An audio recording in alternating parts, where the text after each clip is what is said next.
Nou, ek wil graag vandag verder die vraag saam met julle bestudeer. Bevestig die wetenskap die Bybel. Nou, die wetenskap kan net bevestig wat met fisiese sintuie waargeneem kan word. Maar ons weet, en ek hoop julle weet dit vanoggend, dat God se skepping sluit beide sy fisiese wêreld in, maar ook die geestelike wêreld. Nou wie van julle hierso weet wat die woord wetenskap beteken? Net by the way, ons gooi dit so baie rond. Wie van julle weet wat wetenskap beteken, die woord?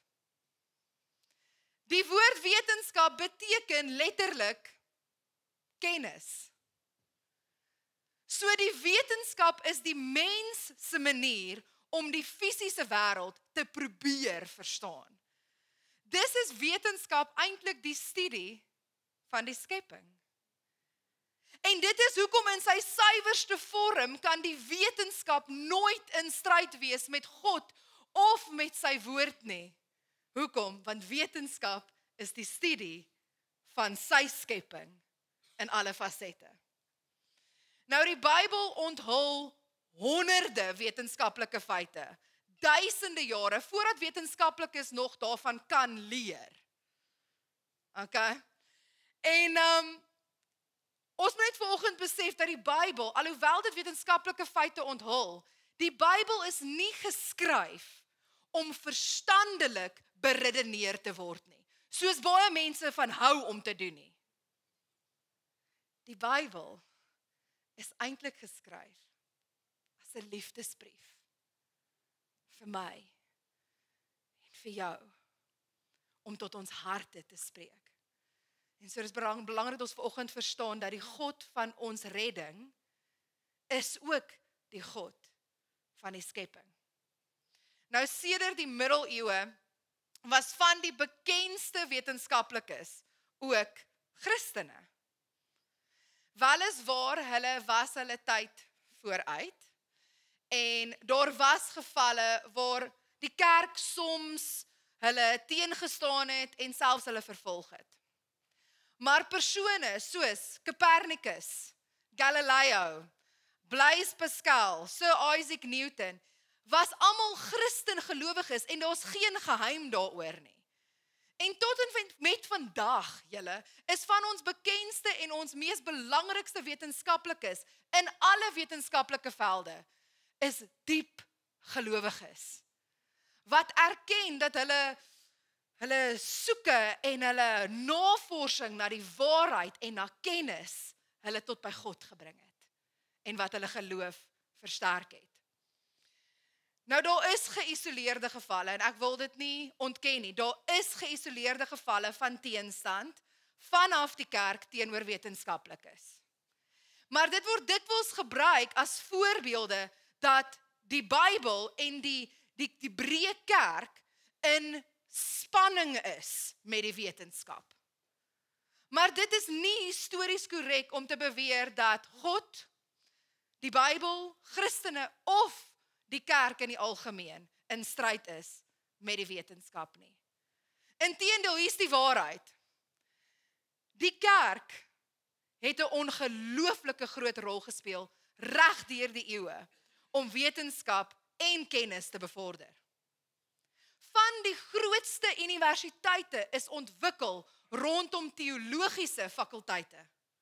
Dink maar van die grootste universiteite, Harvard, Yale, Princeton, Oxford, en selfs van ons plaaslike universiteite, so Stellenbosch, Noordwes Universiteit. Die kerk het so 'n groot rol gespeel, dink oor al die eeue heen, om skole te bou, om hospitale te stig. En ek wil vandag vir julle sê, God, die Bybel en die kerk in die algemeen is nie in stryd met die wetenskap nie. Want as ons glo dat die wetenskap die algemene openbaring is van God, en ons glo dat dit is deel van ons groot opdrag om oor die skepping te heers, dink maar terug aan Genesis, moet ons eintlik positief wees oor die wetenskap. moet ons eintlik dankbaar wees vir die wetenskap. Want die Here het ons as mens, as beelddraers van hom, het hy tog vir ons 'n wonderlike, ondersoekende en ontdekkingsvermoë gegee. En hy wil dit en die wetenskap in sy diens gebruik. En ek wil dit baie, baie duidelik vanoggend stel. Julle, deel van ons as mense se skepingsdoel hier op aarde is om goeie rentmeesters te wees oor die Skepper. En dit is vanuit hierdie konteks waar ons as gelowiges die wetenskap moet benader. En ek wil dit weer sê, die wetenskap eintlik vir ons as gelowiges gaan oor om goeie rentmeesters te wees oor die hele skepping. So wat sê die Bybel vir ons oor die wetenskap van die natuur? Want dis waarop ek vandag wil fokus. Laas keer het ons gefokus op die mediese wetenskap. Vandag wil ek fokus op die wetenskap van die natuur. Eerstens, oor al die eeue heen was mense regtig verward as dit gekom het by vrae oor die heelal. Vrae soos, waaraan hang die aarde? Wat hou die son en die sterre en die maan in posisie? So die hele gedagte van die aarde en die hemelliggame wat net in die ruimte aan niks hang, was vir hulle heeltemal onbekend. En hulle het probeer verduidelikings gee oor die eeue, oor hoe tasbare stowwe of voorwerpe dalk die aarde en die hemelliggame in die ruimte omhoog kan hou. En is verduideliking soos, die aarde moet plat wees en op pilare staan. Daar is 'n Griekse mite wat sê, dat 'n wese genaamd Atlas die aarde op sy skouers dra. Wat 'n las.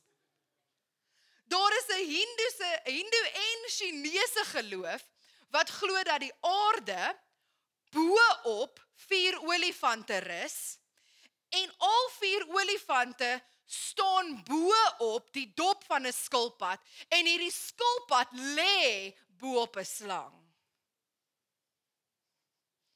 Daar is 'n verduideliking dat alles in die water dryf, totdat ons op die warrelwind rus, en dit is hoekom ons rond beweeg. Nou hierdie is dalk vir ons lagwekkend vandag, maar dit was waar wetenskaplikes se kennis gestrek het oor die eeue. Dan kom ons by 'n man wat julle almal seker sal ken, Aristoteles, wat so wat 350 jaar voor Christus geleef het. En hy het wel gesê dat hy dink die wêreld is, of die aarde is 'n sfeer. Maar hy het ontken dat dit net in die ruimte aan niks kan hang nie. Dit was vir hom te vreemd. So hy het beweer dat die hele heelal 'n bol is, met die aarde as 'n onbeweeglike middelpunt, en al die ander hemelliggame is verbind aan hierdie bol, en dit roteer om die aarde. En julle sal nie dit glo nie, hierdie teorie was vir omtrent 2000 jaar as feite beskou. En toe met die uitvinding van die teleskoop, toe het sterrekundiges Aristoteles se teorie begin bevraagteken. En eers in die 1600s het Sir Isaac Newton gekom, en hy het verduidelik dat nee, die planete hang in die ruimte, en dit word deur 'n onsigbare krag, wat ons vandag ken as swaartekrag, word dit in sy wentelbane gehou. En rondom in daai tyd het Copernicus en Galileo ook bevestig dat nee, dis eintlik die aarde en die ander planete wat om die son roteer. Dis nie die aarde wat die middelpunt is nie, die aarde beweeg eintlik om die son. En raai wat, hulle was gesien as sketters. Niemand het hulle geglo nie. Maar Galileo, 'n godvreesende man, het geweet wat die Bybel sê. Hy het geweet dat al in die 8ste eeu voor Christus het Jesaja al in hoofstuk 40 vers 22 het hy die volgende neergepen. Hy het gesê, hy sit bo die kring van die aarde. Nou die Hebreëse woord wat hier kan vertaal word met kring, kan ook as sfeer vertaal word. En ek wil hê julle moet besef dat hierdie wetenskaplikes het ook geweet, vir ons vandag, 3500 jaar gelede, was dit al klaar baie duidelik gestel, dat in Job 26, vers 7 staan daar, God sprei die hemel uit oor die leë ruimte. Hy laat die aarde hang waar niks is nie.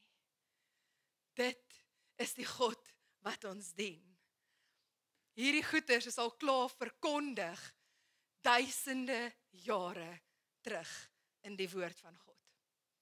Dan die tweede punt waarby ek wil stil staan is, hoeveel sterre is daar in die hemelruim?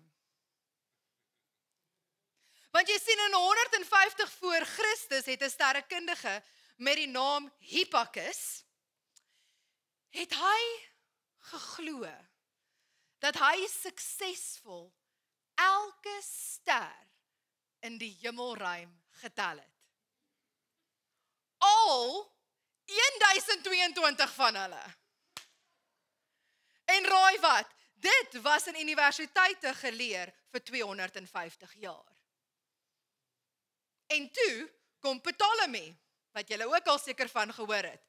En Ptolemy sê, nee. Laat ek nou vir julle sê, ek het die sterre getel. En weet julle, daar is eintlik 1026 sterre. En weer eens, vir 1300 jaar was dit as wetenskaplike feite aanvaar.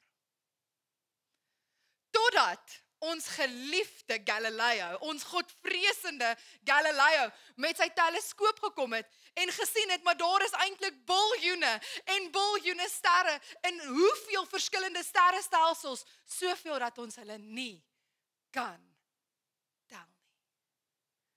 Want weer eens, hy het verstaan wat die woord gesê het, onder andere in Jeremia 33 vers 22 en ons soveel ander skrifte wat sê dat die sterre nie getel kan word nie.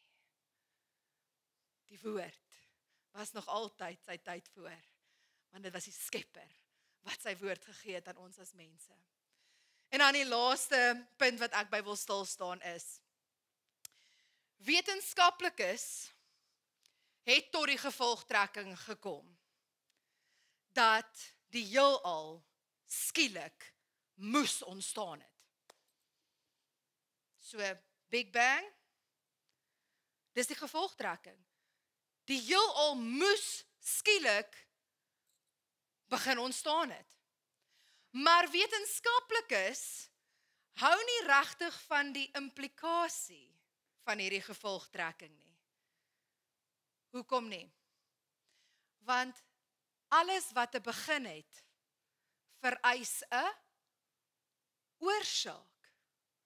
Alles wat te begin het, vereis 'n oorsaak. En dit is hoekom hulle probeer met die Big Bang, om dit te probeer verduidelik. Maar hulle skiet nog steeds tekort, wetenskaplikes erken dit. Albert Einstein het 'n wet vasgestel. Is 'n wetenskaplike wet, wat ons tot vandag toe nog weet is waar, is dat tyd, ruimte en materie is nodig vir iets om geskep te word. Dis 'n feit. Tyd, ruimte en materie is nodig vir enige iets. Of dit nou jou kunswerk is, en of dit die heelal is, jy tyd, ruimte en materie nodig om enigiets te skep. Maar jy sien, hier is die probleem. Want as jy tyd het, en jy het ruimte,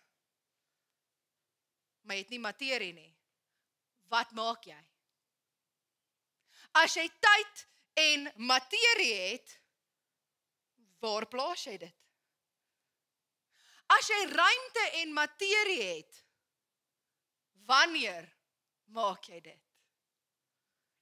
Maar ons God het die waarheid vir ons al klaar as 'n vaste baken neergepen in die eerste vers van die Bybel in Genesis 1 vers 1. Waar dit wat sê? In die begin tyd het die Here, het God die hemel, ruimte en die aarde, materie geskep.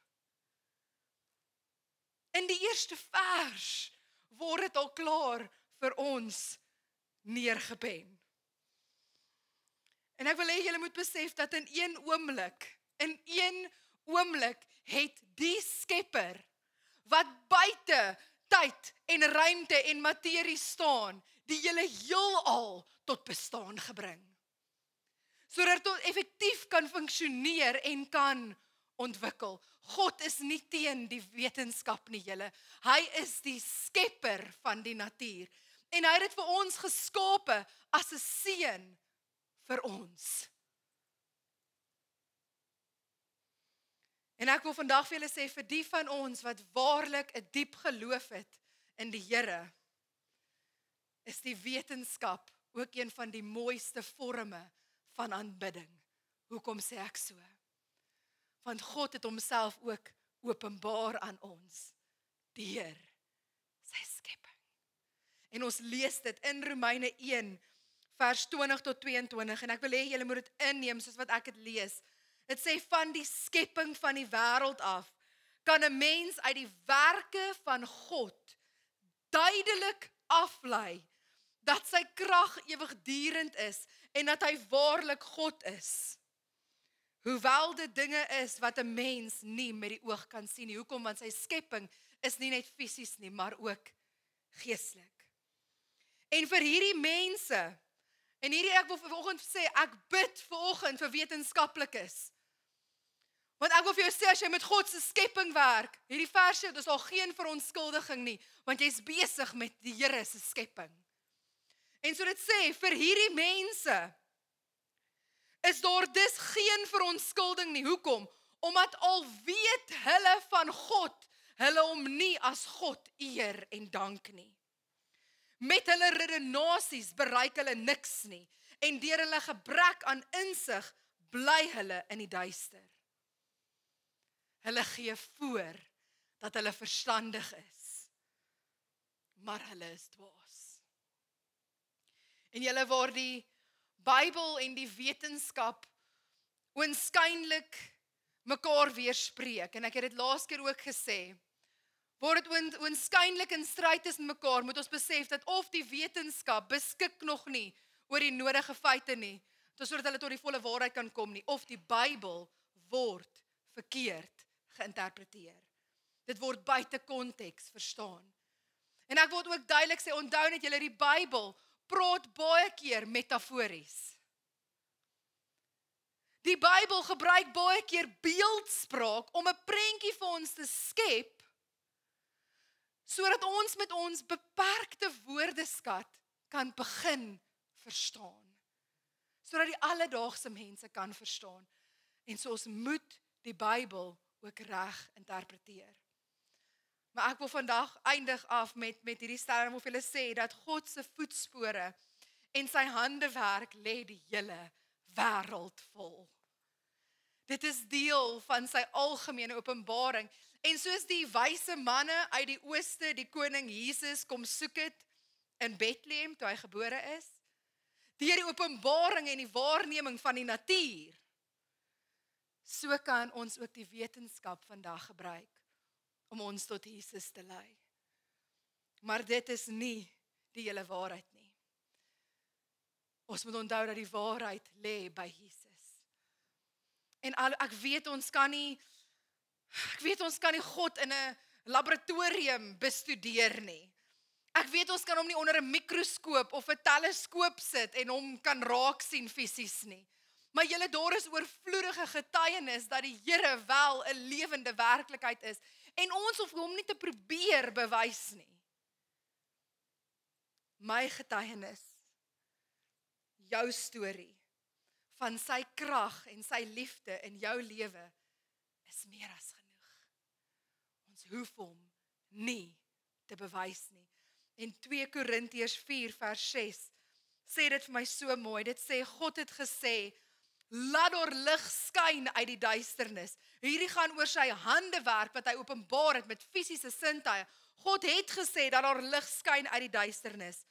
Maar so het hy ook in ons harte 'n lig laat skyn om ons te verlig met die kennis van wat? Te veel mense hou vandag vas aan die kennis van die fisiese, aan die kennis van die wetenskap. Die Here sê, ja, dit is belangrik, maar ek wil vir jou kennis gee van die heerlikheid van God, wat uit die gesig van Jesus Christus straal. Julle wetenskap kan God se handewerk openbaar. Maar die waarheid is dat God se hart, God se heerlikheid, kan net geopenbaar word in 'n ontmoeting met Jesus. Wetenskap is 'n ontwikkelende dissipline en ek wil dit duidelik vandag stel, ons kan nooit sê dit is die waarheid nie. Wetenskap is wel 'n versameling van gedeeltelike waarhede, maar daar is net een. Daar is nog net een deur al die eeue wat verklaar het, dat hy nie net die waarheid ken nie, of dat hy nie net 'n gedeelte van die waarheid sien nie, maar daar is net een wat verklaar het, ek is die weg, die waarheid en die lewe. En dit is Jesus. Jesus is die groot waarheid, hy is die volle waarheid, hy is die waarheid. Professor John Block het die volgende gesê, en ek hoop dat dit vandag insink. Hierdie woorde, hy sê, we cannot think outside time. So God enters our confines of time. We cannot think outside space.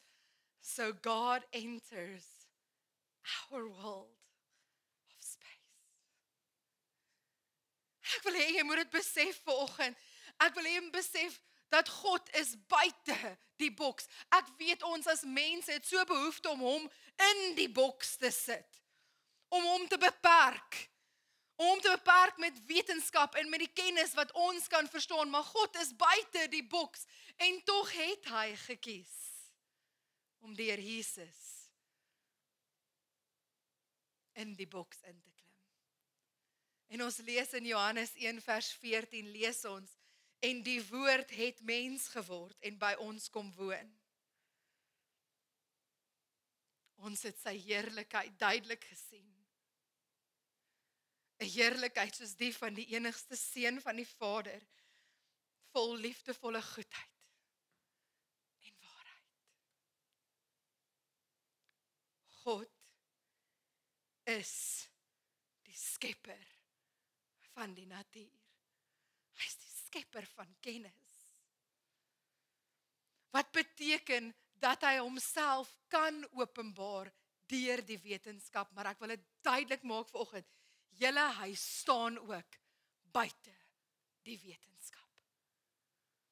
Ons kan hom nie beperk met wetenskap nie, want hy is die skepper van die natuur. Hy staan buite die wetenskap. Ja, die woord het mens geword, maar hy is nog steeds God. Jesus het die mag gehad om die storm stil te maak. Maar hy het ook uit liefde uit, wil hy ook vir die mossie kos gee. Ja, Jesus het fisies aan 'n kruis gesterf. Maar hy het ook die dood oorwin. En ek wil jou smeek vanoggend. Asseblief haal God uit jou beperktheid uit. kom haal hom uit jou boks uit.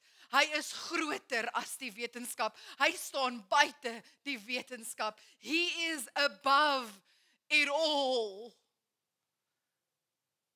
And yet in this morning, He wants to enter our confines of time and our confines of space to meet